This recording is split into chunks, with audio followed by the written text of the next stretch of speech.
ഈശോയുടെ സമാധാനം നമ്മളുടെ ഹൃദയങ്ങളെ ഭരിക്കട്ടെ.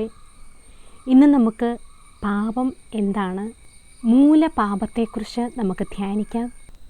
വൈദ്യശാസ്ത്രത്തിലേക്ക് തിരിഞ്ഞു നോക്കുമ്പോൾ വൈദ്യശാസ്ത്രം നമ്മെ പഠിപ്പിക്കുകയാണ്, ആ ഷുഗർ എന്ന രോഗം നമ്മളിലുണ്ടെങ്കിൽ എല്ലാ രോഗത്തിൻ്റെയും മാതാവാണ് ഷുഗർ.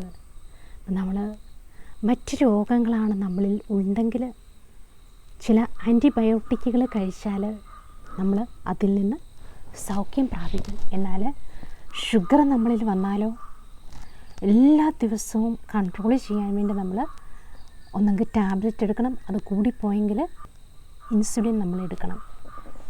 ഇതുപോലെ തന്നെയാണ് ആത്മീയമായിട്ടുള്ള ജീവിതത്തിൽ നമ്മൾ നോക്കുമ്പോൾ ചില പാപങ്ങൾ നമ്മളിൽ വേരൂന്നിയിരിക്കും.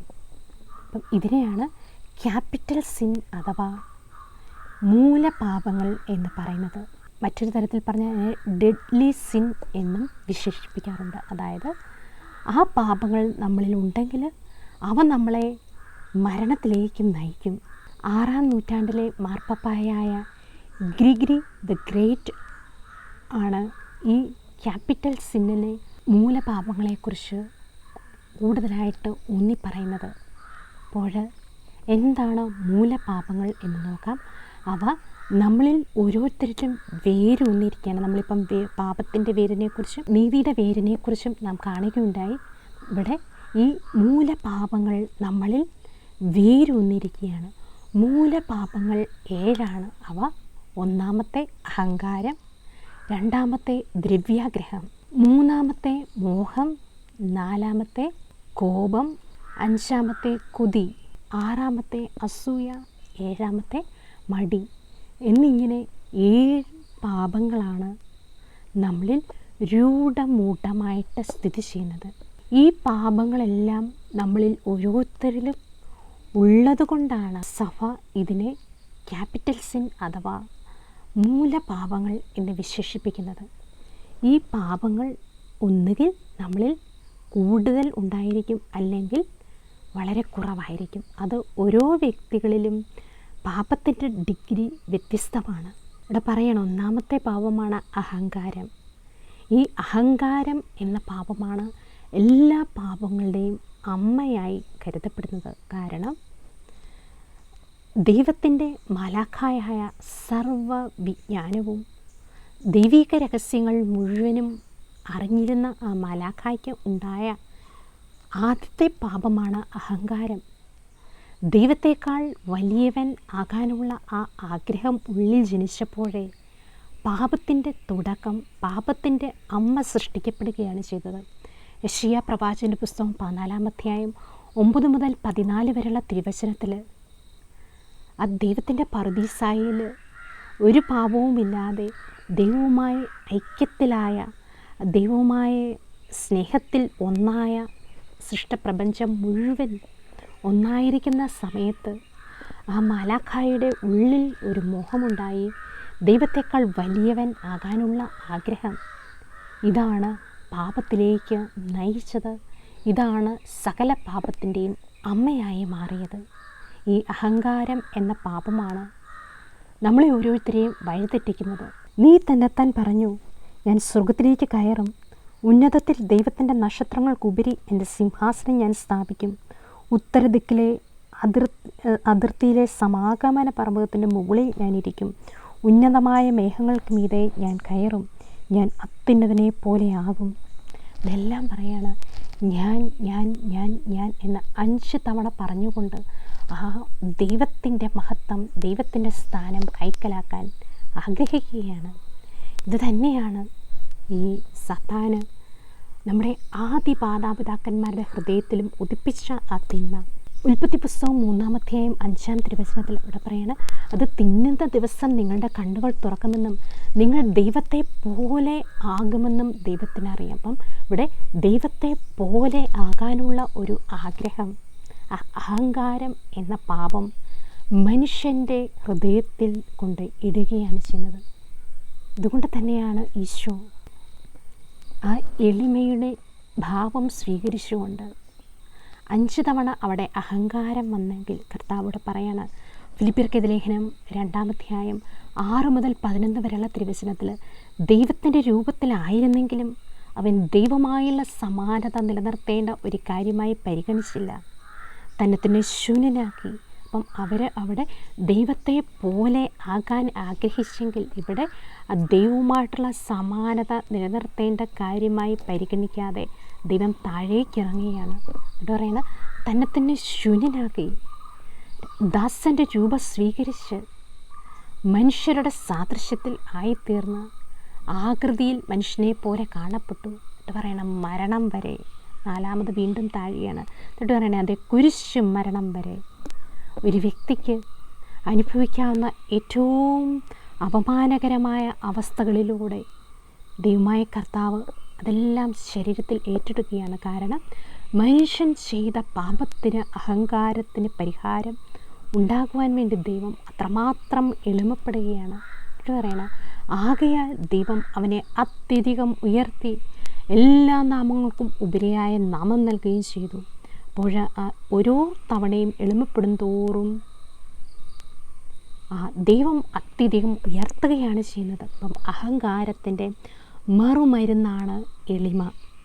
അപ്പം എളിമയെന്ന ആ പുണ്യം നമ്മൾ സ്വീകരിച്ചാൽ എത്രമാത്രം എളിമപ്പെടുന്നോ അതനുസരിച്ച് കർത്താവ് നമുക്ക് ഓരോരുത്തർക്കും കൃപ തരും. അതാണ് പ്രഭാഷകൻ്റെ പുസ്തകം 3-ാം അധ്യായം 18-ാം തിരുവചനത്തിൽ പറയുന്നത്, നീ എത്രമാത്രം ഉന്നതനാണോ അത്രമാത്രം വിനീതനാകുക, അപ്പോൾ നീ കർത്താവിൻ്റെ കൃപയ്ക്ക് പാത്രമാകും. അപ്പം നമ്മൾ എത്രമാത്രം നമ്മൾ ഉന്നതിയിലാണോ നിൽക്കുന്നത് അത്രയും നമ്മൾ എളിമപ്പെടുമ്പോൾ അപ്പോഴാണ് കർത്താവിൻ്റെ കൃപയ്ക്ക് പാത്രമാകുക.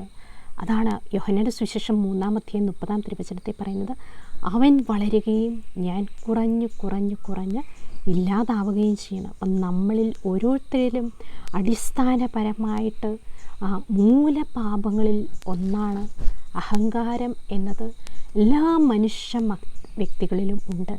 അപ്പോൾ നമ്മളുടെ പേര് ദുഷിച്ചതാകുമ്പോൾ, നമ്മൾ അപമാനിക്കപ്പെടുമ്പോൾ നമ്മൾ സന്തോഷിക്കുകയാണെങ്കിൽ എളിമയുള്ളത് കൊണ്ടാണ് നമ്മൾ സന്തോഷിക്കാൻ സാധിക്കുന്നത്. മറ്റുള്ളവർ നമ്മളെക്കുറിച്ച് കുറ്റങ്ങൾ പറയുമ്പോൾ, നമ്മൾ ചെയ്യാത്ത കാര്യങ്ങൾ പറയുമ്പോൾ അവിടെയെല്ലാം നമ്മൾ സന്തോഷിക്കുകയാണെങ്കിൽ നമുക്ക് എളിമ ഉണ്ട് എന്നാണ് അർത്ഥം. കാരണം വിശുദ്ധ ഫ്രാൻസിസ് അസീസി തൻ്റെ ശിഷ്യനായ ലിയോ സഹോദരനോട് പറയുന്നുണ്ട്, നമ്മൾ ഏറ്റവും സന്തോഷിക്കേണ്ട സമയം എപ്പോഴാണ് എന്ന്. അപ്പം ലിയോ സഹോദരൻ ചോദിക്കുന്നുണ്ട്, പിതാവേ എപ്പോഴാണ്? അപ്പോൾ അസിസി പുണ്യവാളൻ പറയുകയാണ്, നമ്മൾ എല്ലാം തുടങ്ങി, കോൺഗ്രിഗേഷനെല്ലാം തുടങ്ങി എല്ലാം റെഡിയായി കഴിഞ്ഞ് നമ്മൾ മിഷനൊക്കെ പോയി തിരിച്ചു വന്നു കഴിഞ്ഞ് നമ്മളുടെ വീടിൻ്റെ ആ വാതിക്കലിൽ മുട്ടുമ്പോൾ നമ്മുടെ സഹോദരങ്ങൾ കതക് തുറന്നിട്ട് നീ ആരടാ എന്ന് ചോദിച്ച് നമ്മളെ പുറത്തിറക്കുമ്പോൾ, ആ വീട്ടിൽ കയറ്റാത്തപ്പോൾ, കതക് തള്ളി അടയ്ക്കുമ്പോൾ, അവിടെ നമ്മൾ ഏറ്റവും സന്തോഷിച്ച് ഉല്ലസിക്കുമ്പോഴാണ്, അതാണ് യഥാർത്ഥ സന്തോഷമെന്ന്. കാരണം എല്ലാവരാലും ഉപേക്ഷിക്കപ്പെടുമ്പോഴും മറ്റുള്ളവർക്ക് വേണ്ടി നമ്മളെല്ലാം ചെയ്തു കൊടുത്തിട്ടും നമ്മൾ അപമാനിതരാകുമ്പോൾ ഒക്കെ സന്തോഷിക്കാൻ നമുക്ക് സാധിക്കുന്നുണ്ടെങ്കിൽ എളിമയുണ്ട് എന്നതിൻ്റെ അർത്ഥമാണ്. അല്ലെങ്കിൽ നമ്മളെപ്പോഴും പരാതി പറഞ്ഞുകൊണ്ട് നടക്കും. അതാണ് മത്തായിയുടെ സുവിശേഷം 5-ാം അധ്യായം 11-12 തിരുവചനത്തിൽ അഷ്ടഭാഗ്യങ്ങൾ എന്നാണ് പറയുന്നത്. ഏറ്റവും അവസാനത്തെ ഭാഗ്യം എന്താണ്? എന്നെ പ്രതി മനുഷ്യർ നിങ്ങളെ അവഹേളിക്കുകയും പീഡിപ്പിക്കുകയും എല്ലാവിധ തിന്മകളും നിങ്ങൾക്കെതിരായി വ്യാജമായി പറയുകയും ചെയ്യുമ്പോൾ നിങ്ങൾ ഭാഗ്യവാന്മാർ. പറയാണ് എല്ലാവിധ തിന്മകളും നമ്മൾക്കെതിരെ വ്യാജമായി പറയുമ്പോൾ, എന്നിട്ട് പറയാണ്, അപ്പോൾ നിങ്ങൾ ആനന്ദിച്ച് ആഹ്ലാദിക്കുവിൻ, സ്വർഗത്തിൽ നിങ്ങളുടെ പ്രതിഫലം വലുതായിരിക്കും. നിങ്ങൾക്ക് മുമ്പുണ്ടായിരുന്ന പ്രവാചകന്മാരെയും അവർ ഇപ്രകാരം പീഡിപ്പിച്ചിട്ടുണ്ട്. അപ്പോൾ എല്ലാവിധ തിന്മകളും നമുക്കെതിരായി പറയുമ്പോൾ നമ്മൾ ആനന്ദിച്ച് ആഹ്ലാദിക്കാൻ നമുക്ക് സാധിക്കുന്നുണ്ടെങ്കിൽ, പരാതിയില്ലാതെ പരിഭവമില്ലാതെ കർത്താവിന് നന്ദി പറയാൻ നമുക്ക് സാധിക്കുന്നുണ്ടോ? അങ്ങനെ വരുമ്പോഴാണ് എളിമയുടെ വേര് നമ്മളിൽ പിടിക്കാൻ തുടങ്ങുന്നത്. അഹങ്കാരത്തിൻ്റെ വേര് നമ്മളിൽ ഉണ്ടെങ്കിൽ ഈ വേര് നമ്മളിൽ നിന്ന് പുറപ്പെടുവിപ്പിക്കുന്ന ഫലങ്ങൾ പലതാണ്.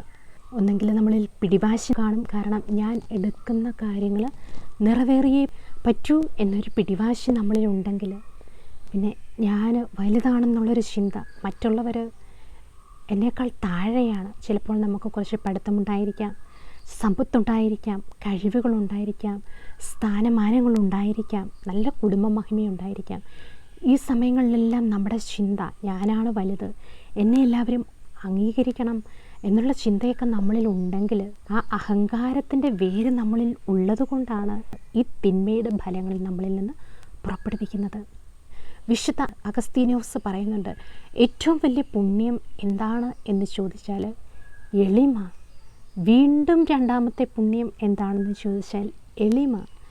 വീണ്ടും ചോദിക്കുകയാണെങ്കിലും അഗസ്തീനോസിന് പറയാനുള്ള ഒരേ ഒരു മറുപടിയായിരുന്നു എളിമ. അദ്ദേഹം എപ്പോഴും ആവർത്തിക്കുമായിരുന്നു, എളിമ, എളിമ, എളിമ. അപ്പം എളിമ എന്നൊരു പുണ്യം നമ്മളിലുണ്ടെങ്കിൽ എല്ലാവരെയും ഉൾക്കൊള്ളുന്ന ഒരു മനസ്സ് നമ്മളിലുണ്ടായിരിക്കും. അതാണ് ഫിലിപ്പിയർക്കെതിരെ ലേഖനം 2-ാം അധ്യായം 1 മുതൽ 5 വരെയുള്ള തിരുവചനത്തിൽ കർത്താവ് പറയുകയാണ്. അതിൻ്റെ ഹെഡിങ് തന്നെ തന്നെ ശൂന്യനാക്കിയ ക്രിസ്തു എന്നാണ് അവിടെ പറയുന്നത്. ആകയാൽ ക്രിസ്തുവിൽ എന്തെങ്കിലും ആശ്വാസമോ സ്നേഹത്തിനുള്ള സ്വാന്തനമോ ആത്മാവിലുള്ള കൂട്ടായ്മയോ എന്തെങ്കിലും കാരുണ്യമോ അനുകമ്പയോ ഉണ്ടെങ്കിൽ നിങ്ങൾ ഒരേ കാര്യങ്ങൾ ചിന്തിച്ചുകൊണ്ട് ഒരേ സ്നേഹത്തിൽ വർദ്ധിച്ചോ ഒരേ ആത്മാവും ഒരേ അഭിപ്രായമുള്ളവരായി എൻ്റെ സന്തോഷം പൂർണ്ണമാകുകയും. എന്നിട്ട് വലിയ രഹസ്യം പറയാണ്, മത്സര്യമോ വ്യർത്ഥാഭിമാനമോ മൂലം നിങ്ങൾ ഒന്നും ചെയ്യരുത്, മറിച്ച് ഓരോരുത്തരും മറ്റുള്ളവരെ തങ്ങളെക്കാൾ ശ്രേഷ്ഠരായി കരുതണം. നമ്മൾ മറ്റുള്ളവരെ എപ്പോഴും കരുതേണ്ടത് നമ്മളെക്കാൾ ശ്രേഷ്ഠരായിട്ട് കരുതിയാലോ അവിടെയാണ് ഏറ്റവും നമ്മളും ഉന്നതരാകുന്നത്. വിശുദ്ധ കുർബാന സ്വീകരിക്കുമ്പോൾ ഒരു പാട്ടുണ്ട്, അവിടെ പറയുന്നുണ്ട്, ഇത്ര ചെറുതാകാൻ ഇത്ര വളരേണം, ഇത്ര സ്നേഹിക്കാൻ എന്തു വേണം. അപ്പോൾ നമ്മൾ ഇത്ര ചെറുതാകാൻ എത്ര വളരേണം. അപ്പം ഈശോ ദൈവമായിരുന്നിട്ടും ദൈവികമായ എല്ലാം, ലോകത്തിൻ്റെ അധിപനാണ് ദൈവം. ലോകത്തിൽ വേണേ ദൈവത്തിന് ഏത് രൂപവും തിരഞ്ഞെടുക്കാമായിരുന്നു. എന്നിട്ട് അവിടുന്ന് ഈ പരിശുദ്ധ കുർബാനയിൽ ഒരു ഓസ്തിയുടെ രൂപത്തിൽ പാപികളായ നമ്മളുടെ ഓരോരുത്തരേക്കും ഉള്ളിലേക്ക് കടന്നു വരണമെങ്കിൽ അവിടുന്ന് ഓരോ ദിവസവും എത്രമാത്രം പീഡകൾ സഹിക്കുന്നുണ്ട്. എന്നിട്ട് പറയണം, ഇത്ര ചെറുതാകാൻ എത്ര വളരേണം. അപ്പം നമ്മൾ ഓരോരുത്തരും ചെറുതാകണമെങ്കിൽ നമ്മൾ ആത്മീയമായി വളരേണ്ടിയിരിക്കുന്നു. നമ്മുടെ എല്ലാം ഒരു ചിന്താഗതിയാണ്. ഒരു സ്ഥലത്ത് നമ്മൾ അപമാനിക്കപ്പെടുമ്പോൾ, നമ്മളുടെ പേര് ചെറുതാകുമ്പോൾ നമ്മൾ ചെറുതാകുന്നെന്ന് ചിന്തിക്കും. പക്ഷേ നമ്മളത് ഈശോയിൽ എടുക്കുകയാണെങ്കിലോ ദൈവരാജ്യത്തിൽ എടുക്കുകയാണെങ്കിലോ അവിടെയാണ് വലുതായിട്ട് നമ്മൾ മാറുന്നത്. അപ്പം നമ്മൾ ഓരോരുത്തരും ചെറുതാകണമെങ്കിൽ നമ്മൾ ആത്മീയമായിട്ട് വളരേണ്ടിയിരിക്കുന്നു.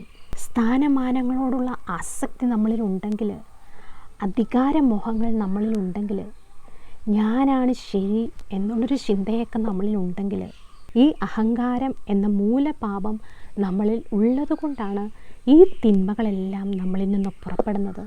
നമുക്കൊന്ന് ധ്യാനിക്കാം, ഈ പാപങ്ങളൊക്കെ നമ്മളിലുണ്ടോ? ഇതിൻ്റെ ശാഖകളാണ്. ഈ അഹങ്കാരം എന്ന പാപത്തിൻ്റെ വേര് നമ്മളിൽ ഉള്ളത് കൊണ്ട് അത് പല രൂപത്തിൽ നമ്മളിൽ പ്രത്യക്ഷപ്പെടുകയാണ്. ഈ പാപങ്ങളൊക്കെ നമ്മളിലുണ്ടെങ്കിൽ നമുക്ക് വിശുദ്ധ അഗസ്തീനോസിനെ പോലെ എളിമപ്പെടുക എന്നൊരു തീരുമാനമെടുക്കാം. എപ്പോഴും ഞാൻ അംഗീകരിക്കപ്പെടണം, ആദരിക്കപ്പെടണം എന്നൊരു ചിന്ത നമ്മളിലുണ്ടോ? ഇതും അഹങ്കാരം എന്ന ആ മൂലപാപത്തിൻ്റെ പ്രതിഫലനമാണ്. മറ്റുള്ളവരെ പുച്ഛിക്കുക, മറ്റുള്ളവരെ പരിഹസിക്കുക, ഇവയെല്ലാം നമ്മളിലുണ്ടോ? ഇതെല്ലാം അഹങ്കാരം എന്ന പാപത്തിൻ്റെ ഫലങ്ങളാണ്. അതുകൊണ്ട് നമുക്ക് കർത്താവിനോട് പ്രാർത്ഥിക്കാം. രോഗത്തിന് ആൻറ്റിബയോട്ടിക് കഴിക്കുന്നത് പോലെ നമുക്കും ഓരോ പാപത്തിൻ്റെയും ആൻറ്റിബയോട്ടിക്കാണ് വിശുദ്ധ കുമ്പസാരം എന്ന കൂദാശ.